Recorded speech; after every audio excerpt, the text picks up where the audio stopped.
Hi, let's meet Miss Smarty. Smarty is very smart. She's assigned by her boss to present in the upcoming conference. But she has a big problem.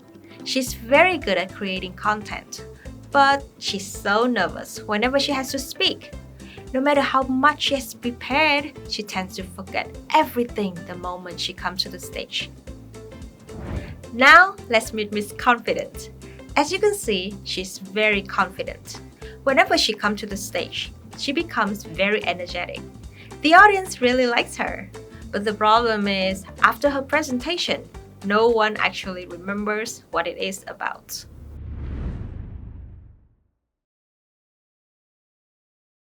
Hi everyone, welcome to a very special public speaking course. When it comes to public speaking, most people just think that it's about delivery, elements such as body language or vocal variety. But from the story of Miss Smarty and Miss Confidence earlier, you can see that a great presentation requires both smart content and confident delivery. To create smart content, first we have to make sure the content is effective, which means it can help us deliver the message and make sure the audience will remember the key information we planned for the presentation. Also, we have to make sure the content is engaging and relevant to the audience.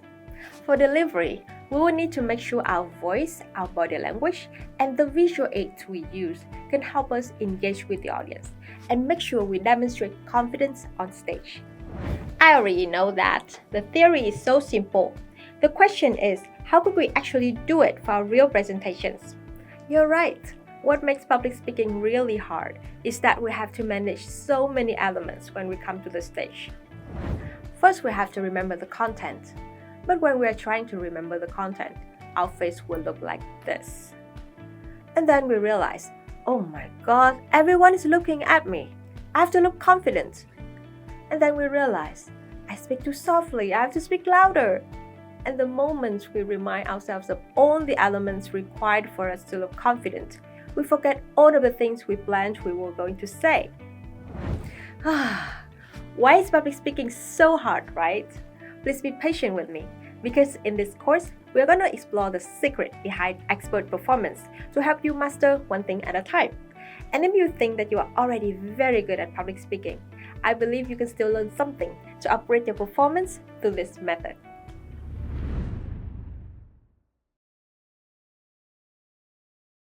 Remember when we learned how to ride a bicycle? When we learn about this skill, we have to be very focused on learning, or else we are going to fall a lot and get hurt. But after a while, when we have mastered this skill, we don't have to put a lot of effort in remembering how to ride it anymore. This time, we can add another skill to improve, such as singing while riding, or even answering the phone while riding. Though it's not recommended to do that, okay? This method is called deliberate practice. You break down the complex skill set into smaller skills. At one time, you only focus on that specific small skill. Only after you have mastered it, you gradually add a new skill to your practice. This time, you will practice with both the skill you have mastered and the skill you are trying to learn. It's called deliberate practice because you seek improvement in each time you practice with specific goals in mind. It's very different from normal practice when you just practice without any direction. For public speaking, remember that we need both smart content and confident delivery to make a great presentation.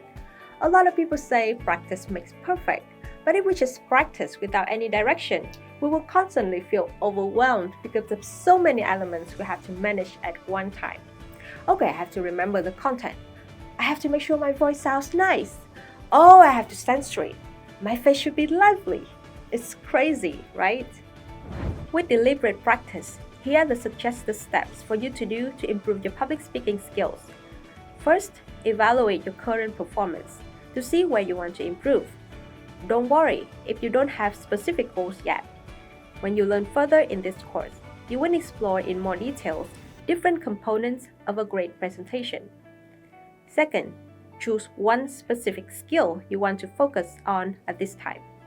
Remember only one thing. Practice with only that specific skill in mind. Make a video of your performance if it is easier for you to see if you have mastered it. If it is still hard, seek support from someone who is more experienced in this skill to help provide feedback. Third, once you have mastered that specific skill, add a new skill. But please make sure you practice in combination with the previous skill. And the process continues that way. The goal is 1. To keep improving the skills you already have, and 2. To extend the reach and range of your skills.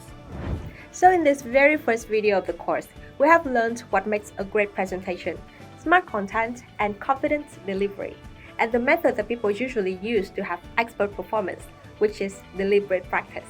In the upcoming videos, we will go into details for each component of smart content and confident delivery, with practical guidance and exercises for you to apply to your upcoming presentations.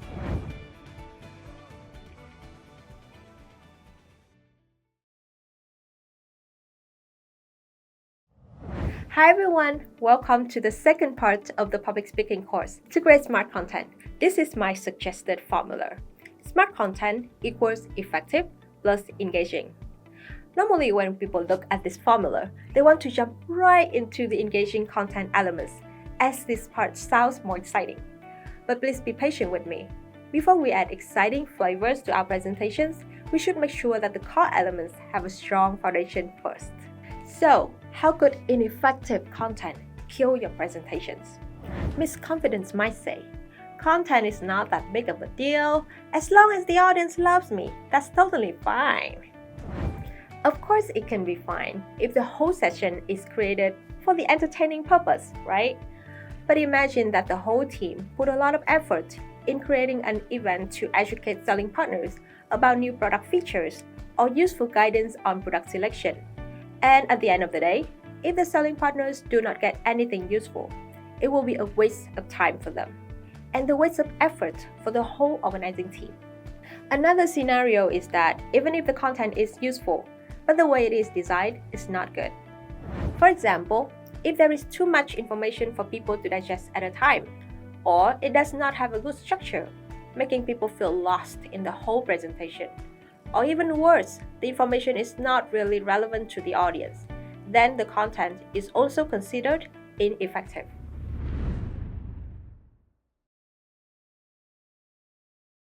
So how can we create effective content? Let me introduce a very simple framework. I call it PRO framework. What does PRO stand for?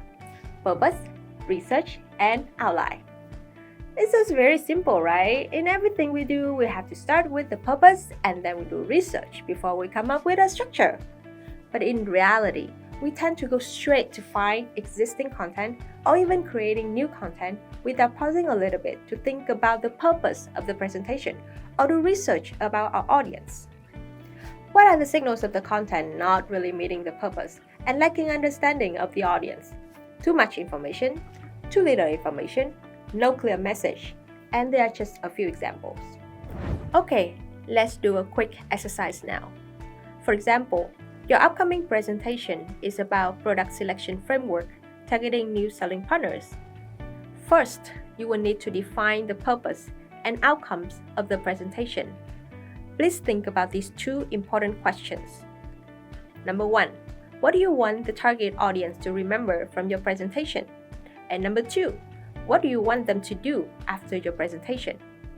Now let's pause the video a little bit and think about the answers to these questions for the presentation about product selection framework.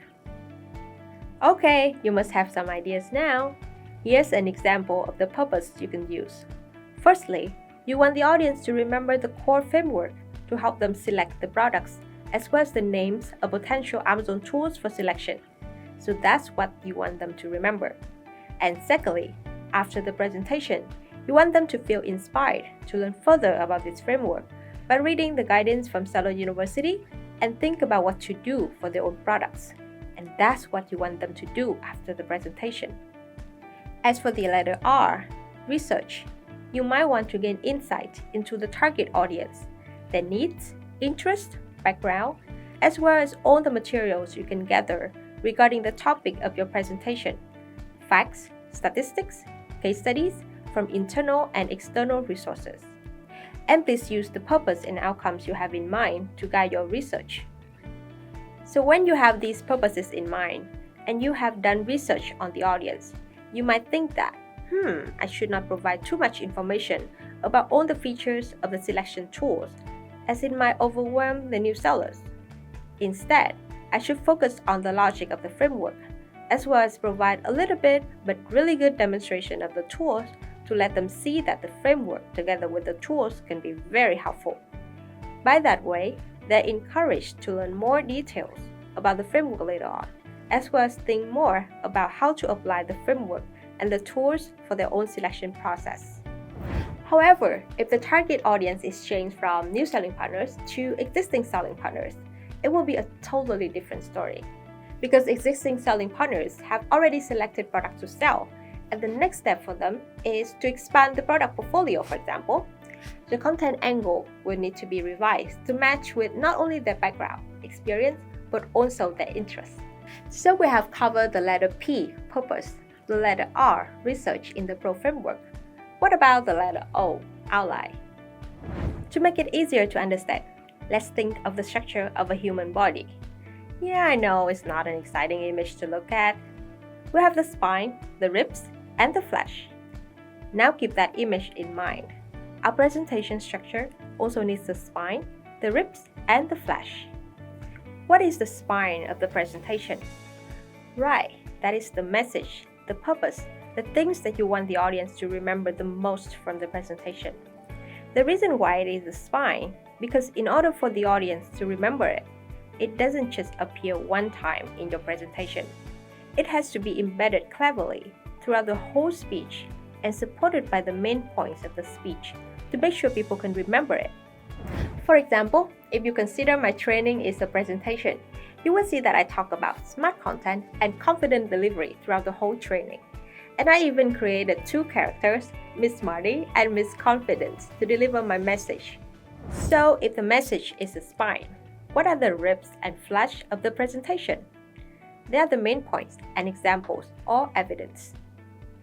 For example, in the presentation about product selection framework for new selling partners, the key message or the spine of the speech can be, this framework, together with the tools from Amazon, can help you identify potential products to sell. The main points can be the core criteria mentioning in the framework with guiding questions and features of the selection tools to help selling partners identify answers. And for each main point, there should be case studies and examples to support them. The important thing is to make sure the examples can support the main points well, and the main points should help deliver the message well. If you want to see another example of effective content design, you can scan the QR code to watch this video. When you watch it, try to guess what is the purpose of the presentation. Guess the audience insights the content is based on. And most importantly, please pay attention to the structure, the message, the main points, and the examples, and see how they are connected to each other to make it very well designed content. In this video, we have learned how to create effective content using Pro framework, purpose, research, outline. You can find this framework in the workbook attached in this course, serving as a template for you to work on for your upcoming presentations. Designing effective, purpose-driven content with clear structure is just the beginning. A more advanced level is making it so engaging that keeps the audience interested from the beginning till the end. For that, please watch the next video about how to design engaging content using content hooks in your presentation.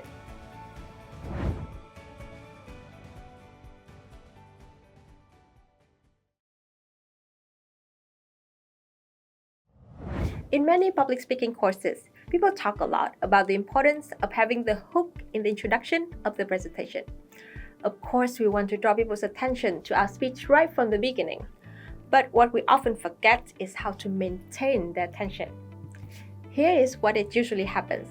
If you have a great hook in the introduction, people will be like, wow, I'm excited to learn more. But then their interests gradually fade away. And especially if your presentation is super long, they will eventually have a very good sleep, or they will switch to their phones and do whatever they like if you only care about them at the beginning of your speech. Hi everyone, welcome to the third part of the public speaking course, creating engaging content with content hooks.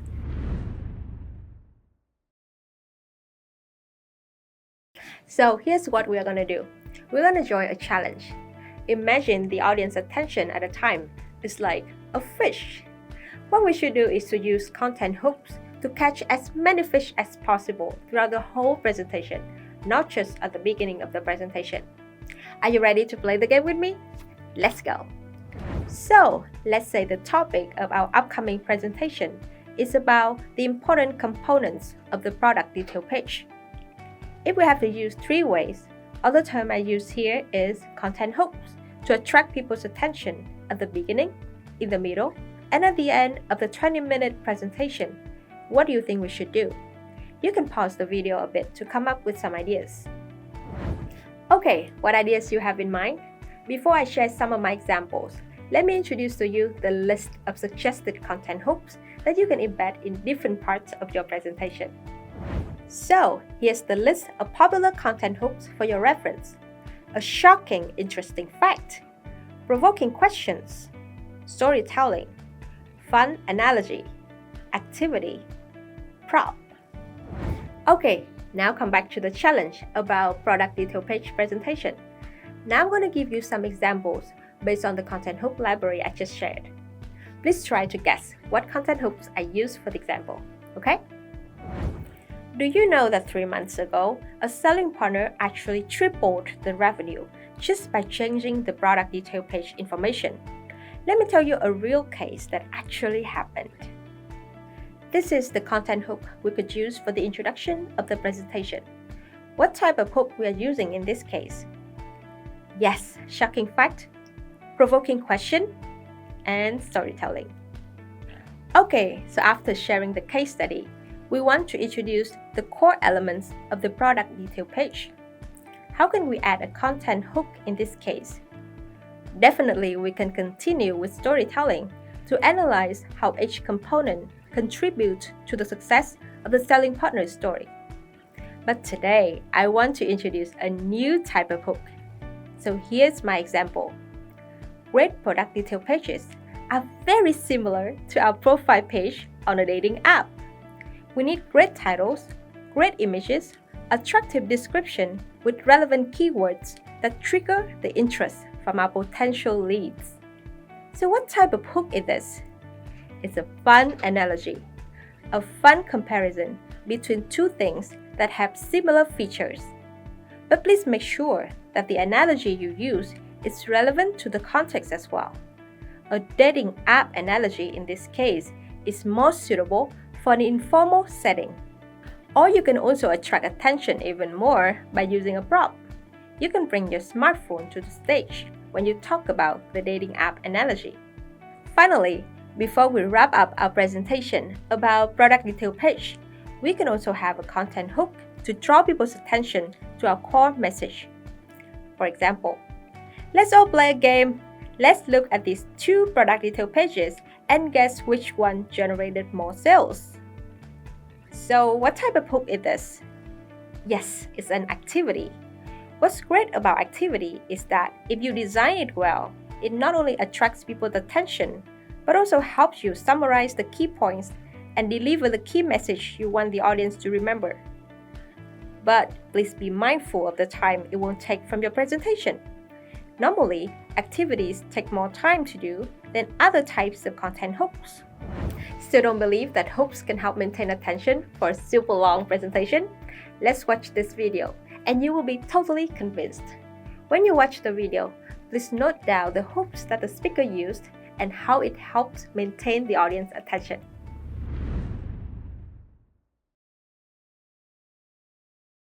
Content hooks are powerful in attracting attention, but please make sure that the hooks are relevant to the presentation content. That way, they can help the audience remember the main points and key message much better. Please remember the formula: smart content equal effective plus engaging content. Are you ready to use content hooks for your presentation? After you have come up with the effective content using Pro framework mentioned in the previous video, you can revise the content again and see if you can embed the content hooks to engage the audience throughout the whole presentation. Please refer to the workbook attached in this course to review the list of content hooks for you to use for your upcoming presentations. In the next videos, we will move to the exciting parts of public speaking, how to have confident delivery with conversational tricks, vocal variety, and body language. And we will meet Miss Marty again to see how she tries to improve her delivery skills.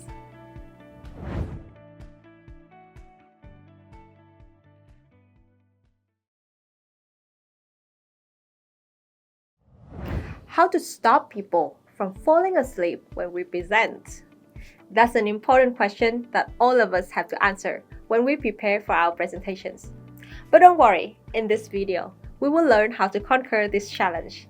Hi everyone, welcome to the fourth part of the public speaking course, Confident Delivery with Conversational Tricks, Vocal Variety, and Body Language. I'm Chang, your fun and lovely instructor.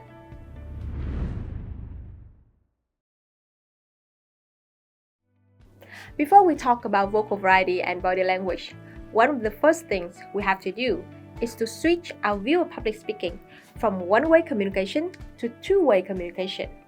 Why? Because no one wants to listen to us passively. They want to be a part of our conversation.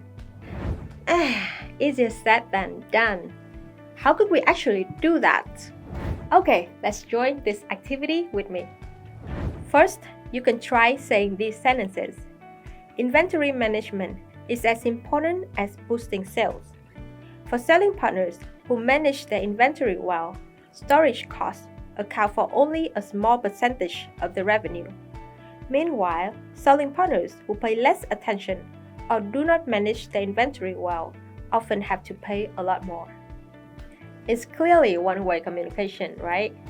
Let's pause the video a little bit and think about the ways we can do to turn it into a conversation with the audience.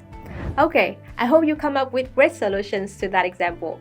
Here are some of the common methods you can use to turn one-way communication into two-way communication.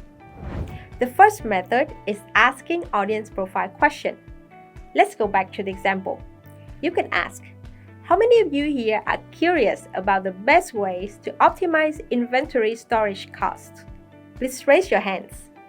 This type of question can help the audience feel related to the content of the presentation. If you want to use it, please make sure to prepare how you're going to respond to different scenarios. When a lot of people raising hands, or when only a few of them doing so. The second method is asking why and how question. For example, you can say, I want to tell you about the two selling partners I know. They sell the same type of products, but one person's storage cost of inventory is only 2% of the revenue, while for the other, the cost can be 5 times more. Can anyone guess why? This type of question is powerful as it creates the need to know the answer, so the audience will pay attention to what you are saying more. The third method you can use is fill in the blank question. For example, you can say, if a selling partner manages the inventory well, then the storage cost may be only ... of the revenue. And you ask the audience, in your opinion, what is the number to fill in the blank here? And the final method I want to introduce today is the game question. For example, you can say, now let's play the game. On the screen, you can see two approaches to inventory management. Which one do you think can help optimize costs better? Of course, there are other methods as well. The key point here is that if you want your audience to engage with you, they need to be a part of the conversation. Let them have a chance to speak through polling, hand raising, or whatever methods you see fit. It will also help them retain information, as it will create the need to know the answer. So if you can, find ways to turn one-way communication to conversations in some key parts of your presentations.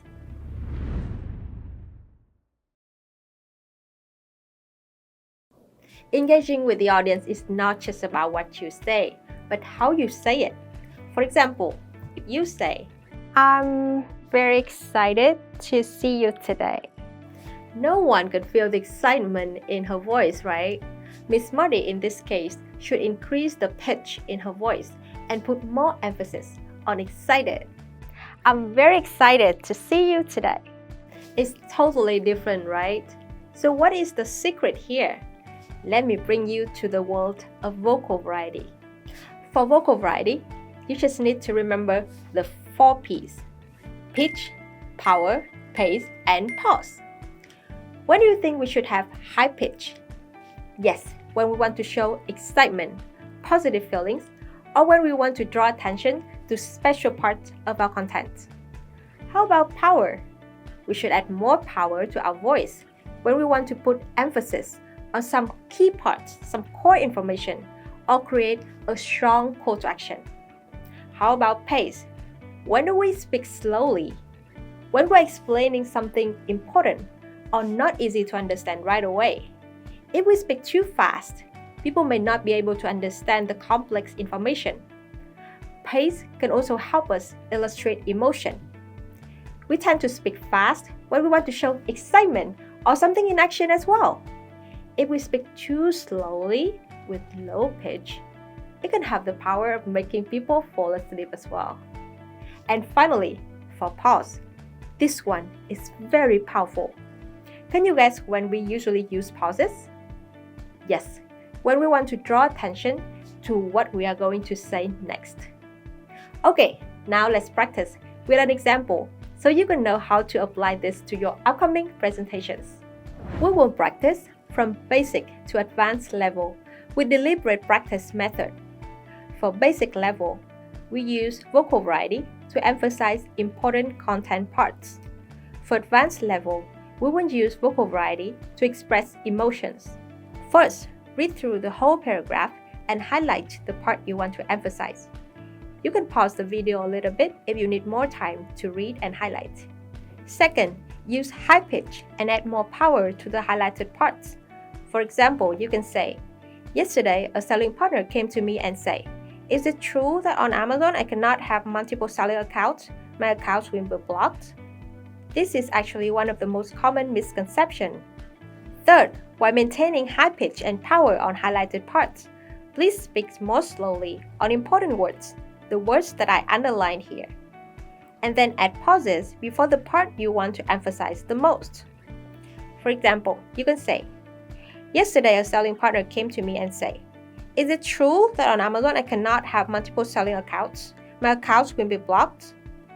This is actually one of the most common misconceptions. You will see that it helps the audience pay attention to the most important points much better.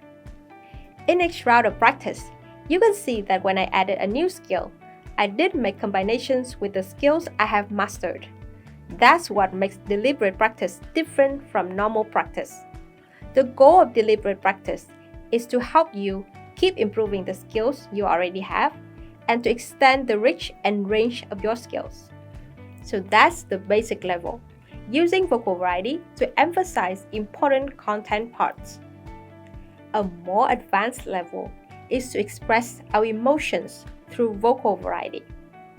For example, you can say, "Yesterday, a selling partner came to me and said, 'Is it true that on Amazon I cannot have multiple selling accounts? My accounts will be blocked?'"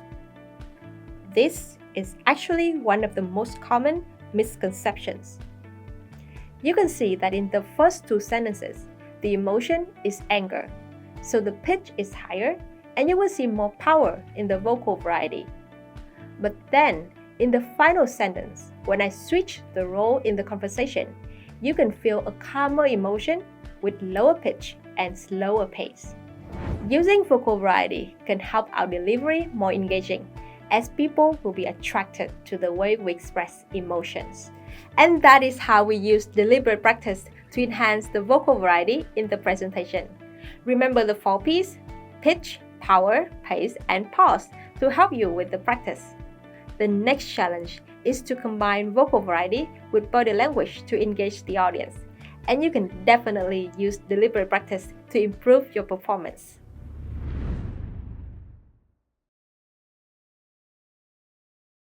For this part, let's play a quick game. Can you spot the differences between Miss Smarty and Miss Confident's body language? So what are the differences you can see?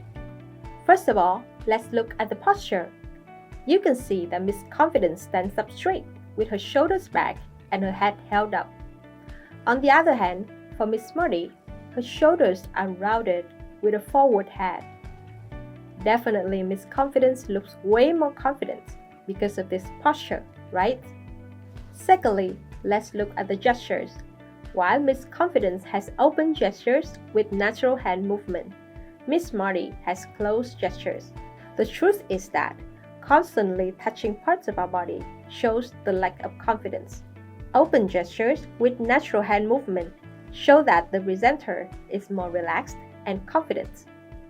Thirdly, we can see that Miss Confidence's facial expressions are more positive, relaxing, and natural compared with Miss Marty.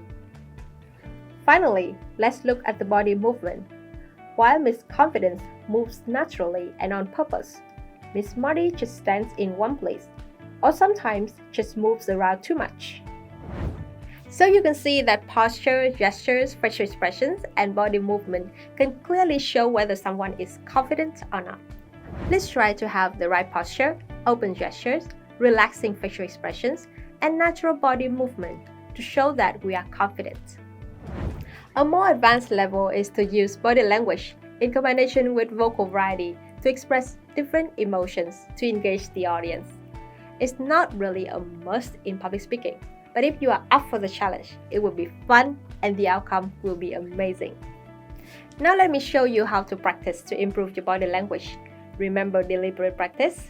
The first step is to evaluate your current body language when presenting, either by making a video of yourself or getting the feedback from others to identify areas for improvement. Then, make a plan so that you only focus on one thing at a time to improve. Only after you have practiced to master that skill, then you add another skill to the practice. For example, you want to improve your posture to look more confident. You can practice with a mirror. But later on, let go of the mirror and make a video of yourself instead. Why? When practicing with a mirror, we could control how we look easily. Only when we let go of the mirror and film ourselves, we can truly see our body language. Keep practicing until you are happy with your posture before you add another skill, such as relaxing facial expressions. Here are the key takeaways where we learn to have confident and engaging delivery. First, 5 ways to turn one-way communication to conversations in some key parts of our presentation. Secondly, use deliberate practice to improve vocal variety and body language. Please focus on one thing to improve at a time, whether it is confidence, energy, emphasis, or emotional expression. The goal is to keep improving the skills you already have and to extend the reach and range of your skills. Deliberate practice takes time and effort, but one day when we look back at where we started, we will be amazed by how far we have come. If you find it very hard to reach the advanced level of delivery, don't worry. You don't need to be a great actor or actress. Just practice so you can look confident on stage. In the next video, we will discover the power of effective visual aids in helping you convey information. Believe me, great visual aids will help us a lot in creating effective and engaging presentations.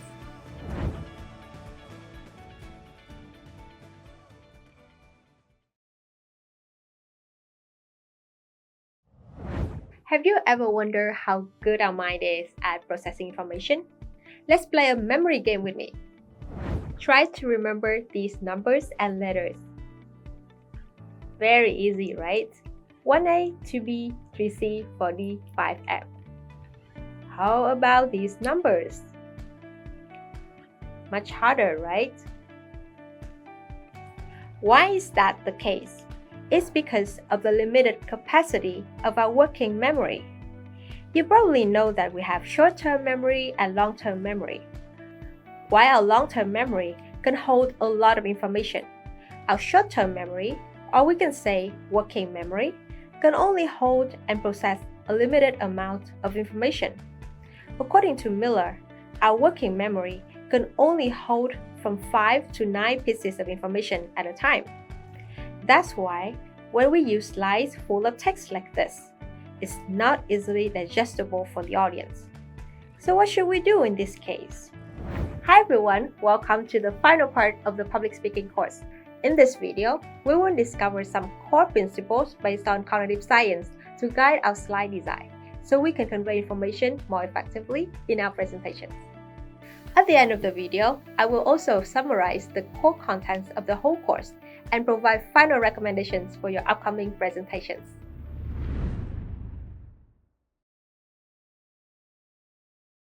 Okay, coming back to the example. How can we fix this slide in your opinion? You can pause the video a little bit to think about it. We learned that our working memory has limited capacity, and according to Miller, it can only hold from 5 to 9 items at a time. To optimize this limited capacity, there is a very cool technique called chunking. So here is the revised version. So instead of asking our mind to process individual pieces of information, we can group information into chunks. This technique is very powerful in helping us optimize the limited capacity of our working memory. When we design the slide, instead of putting all the text on the slide, please think about the layout of the slide and the chunks of information you want to show on the slide. Okay, let's compare these two slides again. In addition to grouping information, what else can you notice regarding the changes? Obviously, redundant information has been removed, so audience can focus on the core information only. This principle is called coherence principle. People learn better when extraneous words, pictures, and sounds are excluded rather than included. Besides chunking and coherence principle, what else can we do to make this content more digestible for our mind? I think a lot of you are thinking, adding more pictures, right? There is actually a scientific reason for that.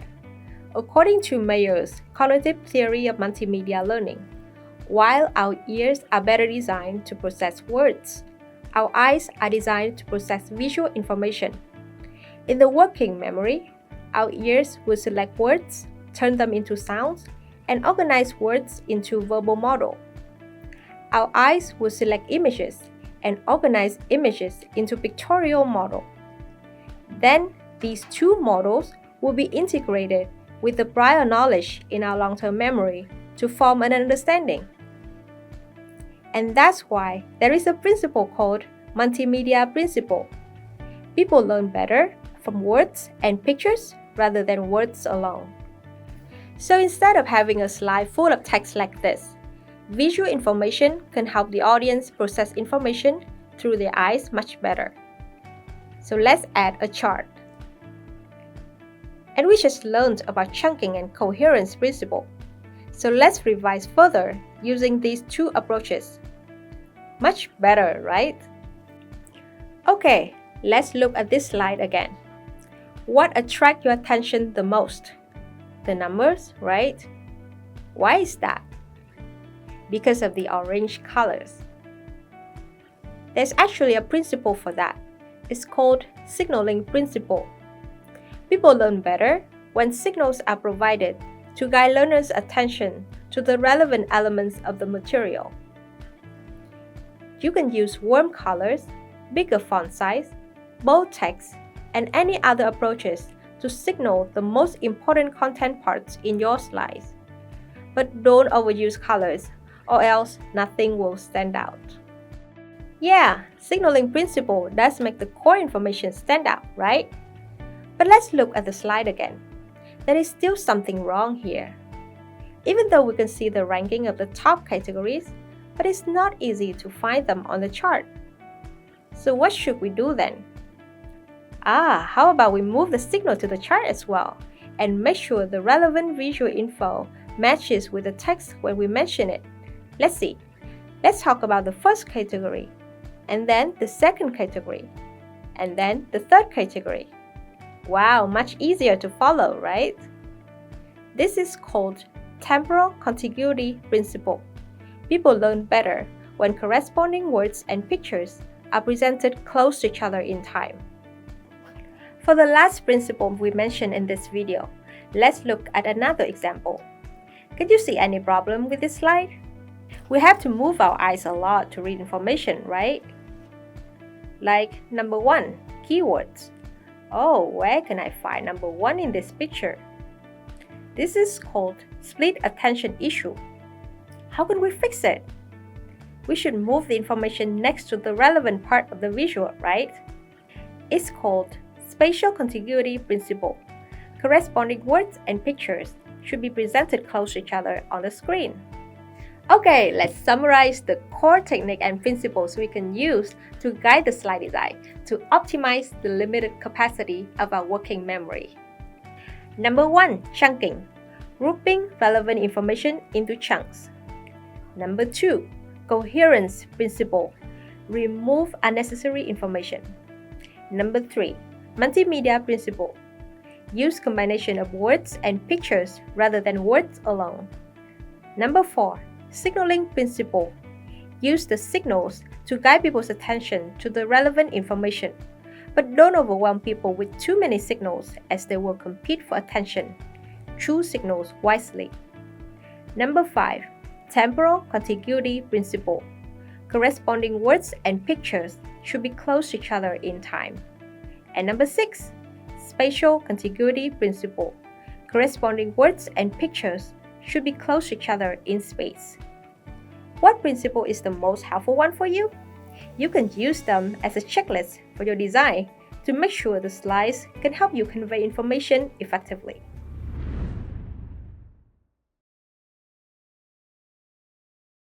To summarize, in this course, we have learned that great presentation must have smart content, confident delivery, and effective visual aids.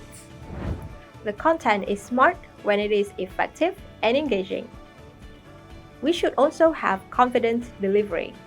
That means utilizing conversational tricks, improving our vocal variety and body language. And finally, try to have effective visual aids. That means we can try to apply principles based on cognitive science to improve our slide design. Next, let's summarize the steps you can do to create effective and engaging presentations. First, start with Pro framework to create effective content, which means using purpose, research, outline framework. Second, embed relevant content hooks throughout the presentation to engage the audience. Third, design slides with the cognitive science principles in mind. And finally, practice with vocal variety and body language. For your learning journey, please utilize deliberate practice to keep improving the skills you already have and to extend the reach and range of your skills. Please remember to be patient with yourself and focus on one new skill at a time. All the core information here is already in the workbook attached in this course. Please use them as the guidance and framework for your upcoming presentations. I hope the course is helpful for you, and I wish you all the best for your upcoming presentations. Thank you very much and see you next time.